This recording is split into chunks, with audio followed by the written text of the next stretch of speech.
皆さんこんにちは、ネストリングスです。今回はランダムブースターホエールウェーブセレクトのパーツと、さらにランダムブースターライトニングエルドラゴのパーツを使った 3on3 バトルをやっていきたいと思います。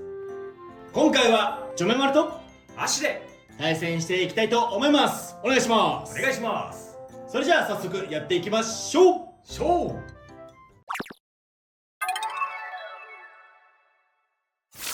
シュートポジションを決めるじゃんけんをします。最初はグー、じゃんけんぽい。レフトサイドでお互いのファーストベイ、せーの、じゃん。ホエールウェーブ 360H ライトニングエルドラゴン 360E。 ファーストバトル、レディーセット、3、2、1、ゴーシュー。いけ見せてやろう。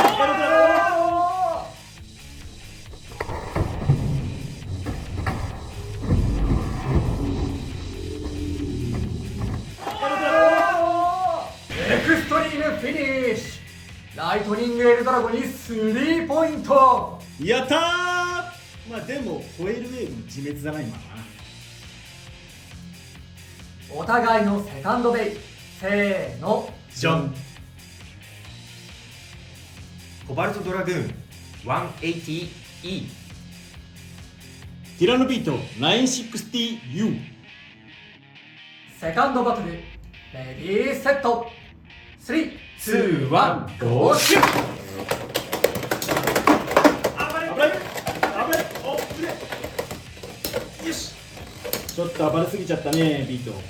さあ、ティラノビート結構コバルトドラグーンの回転を拒否して相手を倒すってことでメタにはなっていたが、どうだ。おピンフィニッシュ。コバルトドラグーンに1ポイント。よしよし。ちょっと苦手意識あったと思ったけどなんとか勝てた。ティラノビートの相手を倒すっていう特徴がね、エレベートのおかげでね、それを克服してるようなバトルが見れたね。お互いのサードベイ、せーの、じゃん。ティラノビート 980GP ホエールウェーブ 760GB。 サードバトル、レディーセット、3、2、1、ゴーシュー。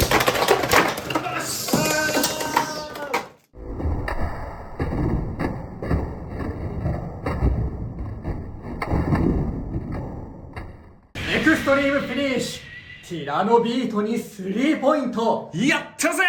ということで、この 3on3 バトルの勝者はアッシュ。やったー。めっちゃくちゃ嬉しい。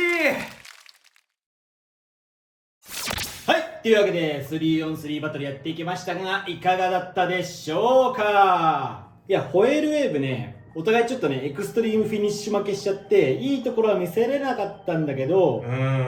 まあ重さはあってしっかりねその相手を飛ばせる力はあるなっていう印象はあるかな。ただ個人的に思ったのは重さがあって間違いなく強いブレードっちゃブレードなんだけど、やっぱりねそのティラノビートが今環境下にいるからティラノビートとね対戦するとね非常に不利なのかなって思ったかな。ティラノビートが相手の姿勢を崩す能力が非常に高いから、まあ、そこでねティラノビートと当たってしまうとやっぱホエールウェーブは姿勢をねうまく保つことができなくてスタミナロスして、まあ、負けちゃうってこともあるし、ホエールウェーブのねここの波打ってる形のせいでねちょっとねやっぱベイブレード X のスマッシュバのブレードって結構飛ばされるってことが多いんだよね。上に飛びやすいみたいな感じかな。そうそのスタジアムの抵抗がなくなってそのまますっ飛んじゃうみたいな。そ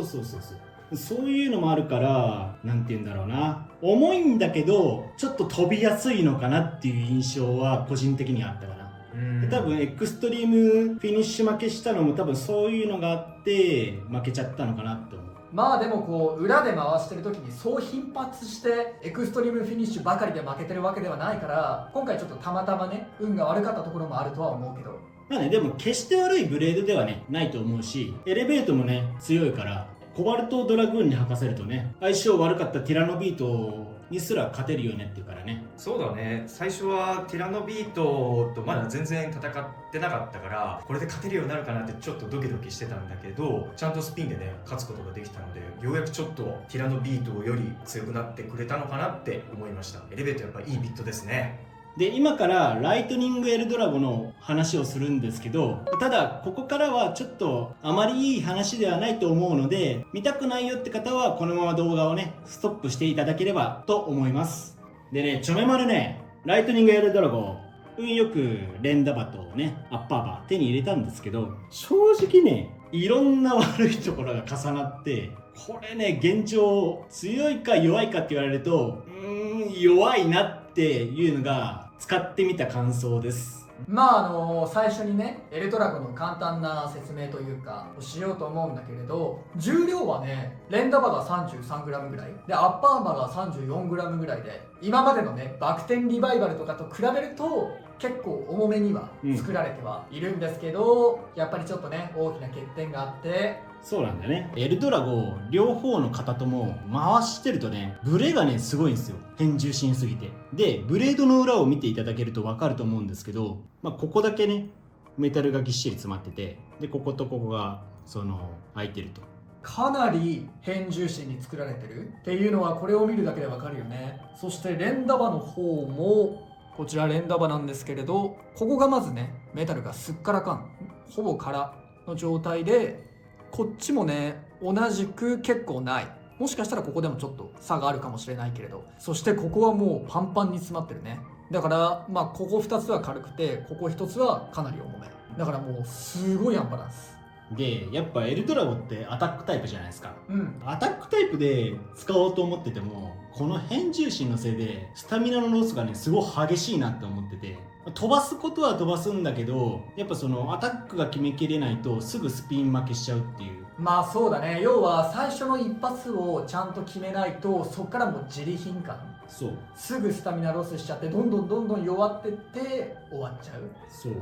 ブレがある分攻撃力が高いのかもしれないんだけれど、その攻撃が一発でも決まらないとっていう感じなのがかなり難しいところかな。だからアタックタイプで使うのはちょっと厳しいのかなと思ってて、あとこの大きなブレのせいか知らないんだけど、結構ラインを噛んでしまうような動き、そうだね、なんか蹴ってる動きが多いから、綺麗なエクストリームダッシュしないから余計攻撃がまず決めにくいんだよね。であと左回転ランチャー、不具合というかね、結構こううまく引けないとか、ちょっと強く引くの怖いよねって人は結構まだいると思うんだけれど、これだけブレが大きいとね。で全力シュートしたくてもアタック運用でね、全力シュートしてアタック決めたいよと思ってても、やっぱ左回転用のランチャーじゃ全力シュートがねちょっと今現状難しいなと思って。怖いんだよね。結構さ、このエルドラゴンシュートするとガタガタガタガタってブレるよね。まだね連打馬はねまだいいかなと思うんだけど、アッパー馬の方がねなんか左回転用ランチャーと相性悪いのかなと思って。そう、だいぶなんかこうぐらつくからさ、そうシュートが怖いんだよね。壊れそうって言うとあれだけど、あとつけた時も若干なんかすっぽ抜ける感覚がして落ちやすいというか抜けちゃうんだね。そうその辺がね重なって、ちょっと悪いところが重なって、ちょっとエルドラゴをちょっとなんて言うんだろうな、難しいベイだなっていう。それこそさっきさアタック運用は難しいって言ったけど、じゃあ持久とかあとはディフェンスとかできるのかって言われたら、これだけブレてるって言うならもう無理だよね。頑張ってちょめまる頑張ったんだよ。頑張って360のエレベートでようやく綺麗になったなと思うんだけど、現状エレベートってエルドラゴに使わず多分コバルトドラグーンに使った方がそうだね、いいよねって話になっちゃうから。でさ、試しにだけどニードルつけてさちょっと回してみてもらっていい？頑張って調整したやつを。ニードルですか？連打馬の方ね。連打馬の方の、ニードルつけてみて、どれだけブレてないかっていう、どれだけ調整できてるのかっていうのを見せてもらおうかな。スイッツーワンゴーシュッ。わあ、だいぶ綺麗。だいぶ綺麗ね。だいぶ綺麗。これでだいぶ綺麗。これで？これでだいぶ綺麗なんだよ。いや本当にね、これが本当にデフォ。もうここまでやったら、かなり上出来だと思う。だってもう他の人のやつ見るともうグラングランしてるから、これだけブレちゃうとね、結結構いろんな戦い方に制限があって、そうアタック難しいって言われたけど、個人的にはもうアタック以外の使い道はないかなって正直思っちゃったかな。そのエレベート履かせて右回転を回転吸収というか送り合いの状態に持ち込んでようやく勝てる。ようやく勝てるでもこれ相手がコバルトドラグーンだったら負ける。だよね。なんか復刻版ってどうしても変重心にしたいっていう。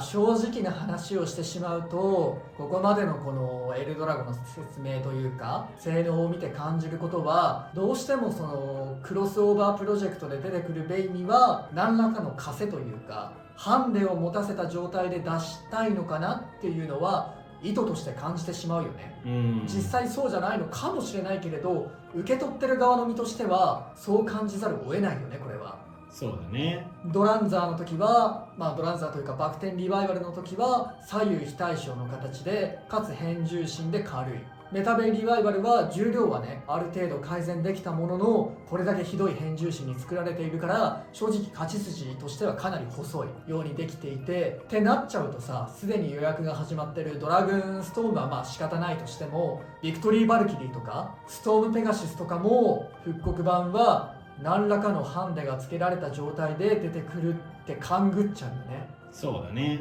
ってなると、あんまりこういう話するのは良くないとは思うんだけど、正直復刻じゃあ買わないよっていう人が出てきてもおかしくないかなとは思っちゃうね。だってあらかじめ弱点が備わってるって言うなら、やっぱその復刻版ってさ、当時やってた人が懐かしくて買うんだけど、やっぱ買う理由としてはさ、その当時触っててこいつ強いやっていう印象もあった上で多分買ったりする人もいるし、懐かしさもあるとは思うんだけど、エルドラゴってすごいメタベー世代の人には印象があると思うんだよ。だけど今回これぐらいの強さになっちゃってるから、なんて言うんだろう、ひどい言い方をすると思い出が汚れちゃう。そう感じる人がいるのは正直しょうがないと思ってるし、俺もエルドラゴ発売日とか X ちょっと覗いてたんだけど、そういう感想を上げてる方は実際いた。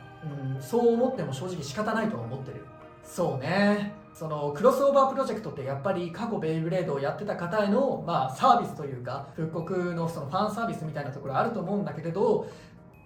ここまで弱くしなきゃいけないのかな、ここまでなんかハンデというか枷をつけなきゃダメなのかなっていうのは正直感じてしまうところではあるよね。僕たちはどっちかっていうとバク転世代の人間だから、バク転の方が思い入れあって、ドランザの時に僕はいろいろ話しましたけれど、メタベイ世代の人もやっぱり嬉しいとは思わないよね。その復刻してもらったこと自体は嬉しいかもしれないけど、じゃあこれと一緒に戦えるかって言われるとちょっとね、あんまりいい気分じゃない人もいると思うからね。もうちょっとやっぱりいい感じの挑戦難しいのかもしれないけれど、もうちょっとね手心というか